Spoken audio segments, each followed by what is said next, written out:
नमस्कार, स्वागत है आप सभी का। मैं हूं हिमांशु और आप देख रहे हैं हलचल इंडिया। बेबाक खबर तेज असर। आइए नजर डालते हैं आज की खबरों पर। उत्तर प्रदेश के मुजफ्फरनगर जनपद पहुंचे केंद्रीय मंत्री जयंत चौधरी ने हॉकी के जादूगर मेजर ध्यानचंद की जयंती के अवसर पर गांव साउटू में स्टेडियम का उद्घाटन किया। इस दौरान उन्होंने और भी कई घोषणाएं की। इसके बाद केंद्रीय मंत्री जयंत चौधरी का काफिला बुढ़ाना विधानसभा के गाँव गढ़ी नवाबाद स्थित बुढ़ाना विधायक और विधानमंडल दल राष्ट्रीय लोकदल के नेता राज्यपाल बाल्यान के आवास पर पहुंचकर कार्यकर्ताओं से मुलाकात की और फिर कार्यकर्ता को संबोधित किया। जयंत चौधरी ने चौधरी चरण सिंह से लेकर चौधरी अजीत सिंह के समय के कार्यकर्ताओं को देखकर कहा कि वह तुम्हारा है और हमेशा तुम्हारा ही रहेंगे। अपने संबोधन में जयंत चौधरी ने कहा कि उन्होंने खेल स्टेडियम का उद्घाटन किया है और वह लगातार युवाओं को आगे बढ़ाने का काम कर रहे हैं। उन्होंने कहा कि वह चाहते हैं कि दूसरे सांसद और मंत्री भी युवाओं के विकास को लेकर कार्य करें और आगे भी उनका खेल को बढ़ावा देने का कार्यक्रम लगातार जारी रहेगा। जयंत चौधरी ने कार्यकर्ता को संबोधित करते हुए कहा कि वह जल्द ही पार्टी के विस्तार के लिए अभियान छेड़ने जा रहे हैं और इस अभियान को लेकर उत्तर प्रदेश से लेकर कई राज्यों में उनके कार्यकर्ता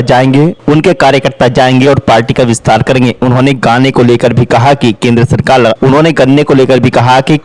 लगातार गन्ना किसानों पर ध्यान दे रही है और जल्द ही किसानों के लिए खुशखबरी मिलेगी। अंतर्राष्ट्रीय बाजार में चीनी का भाव बढ़ेगा तो गन्ने के भाव पर भी फर्क पड़ेगा। इस दौरान उन्होंने बुढ़ाना विधानसभा के गाँव खरड़ में भी एक ट्रेनिंग सेंटर के निर्माण की घोषणा की और साथ ही उसके उद्घाटन पर आने का वादा भी किया।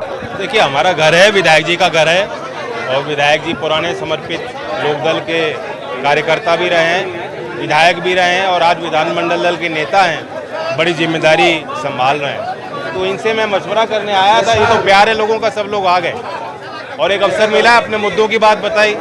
कुछ मैंने खुलासे किए हैं कि हम लोग क्या सोचते हैं अपने क्षेत्र के बारे में, कैसे यहाँ विकास हो।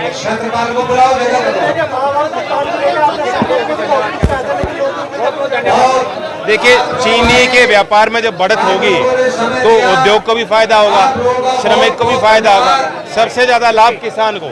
हम चाहते हैं पेमेंट समय पे हो और आप जानते हैं कि योगी जी की सरकार भी कोई भी मंच हो, आज शायद योगी जी ध्यानचंद जी के उसमें स्मृति में आयोजन में नोएडा आएंगे। जब भी वो पश्चिमी उत्तर प्रदेश में आते हैं वो गन्ने की बात जरूर कहते हैं, तो वो भी गंभीर हैं। मेरी खुद व्यक्तिगत तौर से इस संबंध में बात हुई है, हमारे विधायकों ने जाके उनसे बात की है और मुझे लगता है कि इस पे किसानों को और फायदा पहुंचाने के लिए राज्य सरकार और कदम लेगी। किस पे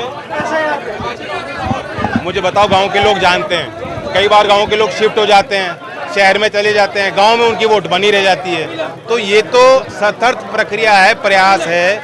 अपने वोट को सभी लोगों को सुनिश्चित रखना ही पड़ता है। हर चुनाव के पहले रोल रिवाइज होते हैं, कोई नया काम नहीं हो रहा और SIR की प्रक्रिया भी इस देश में पहली बार नहीं हो रही, चौथी या पांचवी बार हो रही है।